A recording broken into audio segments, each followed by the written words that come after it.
Kemudian pertanyaan saya Bapak, apakah program guru penggerak ini tetap berjalan atau berlanjut jika nanti terjadi pergantian menteri?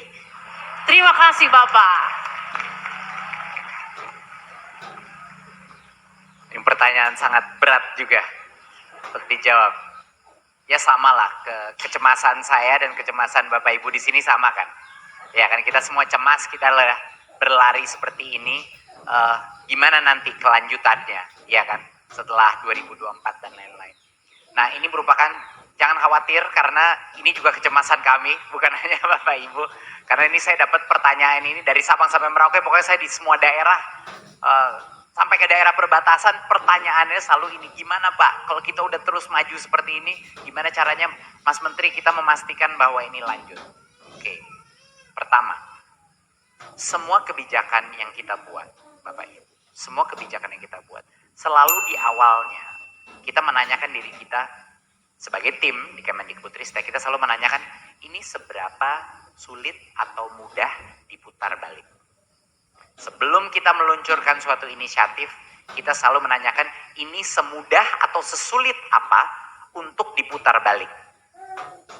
Jadi setiap inisiatif yang kita lakukan itu selalu kita desain, kita buat, kita rancang agar sulit diputar balik, ya, sulit dihilangkan. Nah sekarang coba saya tanya beberapa hal. Guru, kalau misalnya sudah ada 50 sampai 100 ribu guru penggerak, ya, dan mereka sudah menjadi, mungkin setengah dari mereka sudah menjadi kepala sekolah dan pengawas, itu mau diapa-apa, mau kebijakan berubah pun bagaimana itu bisa berubah? Mereka sudah di dalam posisi-posisi kepemimpinan, mereka akan mendorong perubahan. Dan kalau kita percaya teori dari perubahan, kalau 20% aja sekolah kita, kepala sekolahnya itu adalah guru penggerak, ya saya rasa gerbong besar ini akan secara otomatis berubah dong. Bener nggak?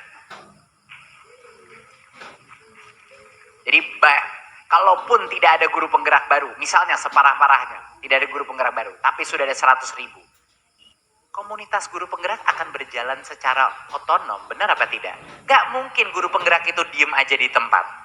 Mereka pasti akan bikin komunitas-komunitas guru penggeraknya sendiri di masing-masing daerah, dan mulai mendorong programnya sendiri di daerah, bener nggak? Guru penggerak masa nunggu aba-aba dari pusat? Nggak bakal kan? Jalan duluan dong, itu namanya guru penggerak. Nah itu mungkin satu. Kedua, ya memang waktu saya jadi menteri ganti kurikulum, ya saya mengaku ganti menteri ganti kurikulum. Tapi bayangkan kurikulum kita kan belum diubah dari tahun 2013.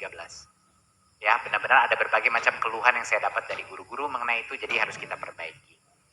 Tapi alangkah susahnya bagi kurikulum itu diganti lagi. Itu menurut saya akan sangat sulit.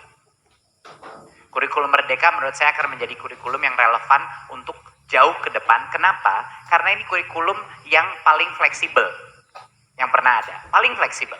Benar-benar guru diundang untuk menjadi co-kreator dari kurikulum tersebut.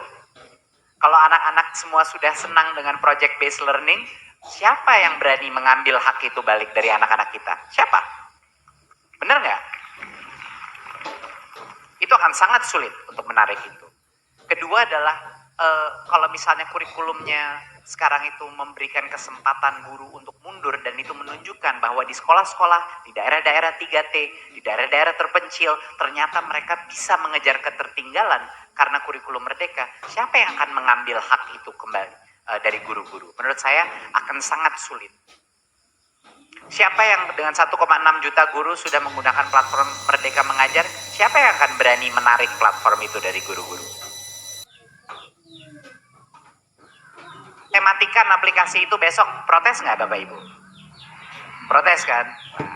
Nah ini makanya, itu penjelasan saya adalah, ya memang saya juga khawatir dan cemas sama seperti Bapak Ibu. Tapi jangan khawatir, karena tahu kenapa? Ujung-ujungnya keputusan bahwa program-program ini lanjut apa tidak, itu sebenarnya Bapak Ibu bukan ada di pemerintahan. Keputusan itu ada di masing-masing hati Bapak Ibu guru, orang tua, murid, mahasiswa, dan dosen yang sudah menjadi bagian dari gerakan ini. Kalau gerakan ini terus maju, pemerintah tidak akan punya opsi tapi untuk mendukung. Jadi kekuasaan itu ada di Bapak Ibu. Jangan pernah lupakan itu. Kalau Bapak Ibu menginginkan ini lanjut, pasti pemerintah akan mendengarkan. Jadi itulah pentingnya kita punya penggerak-penggerak di setiap daerah. Itulah pentingnya kita punya guru-guru yang akan meminta kepada kepala dinasnya, akan meminta kepada menteri berikutnya bahwa Merdeka Belajar harus jalan terus. Kira-kira itu jawaban saya. Terima kasih.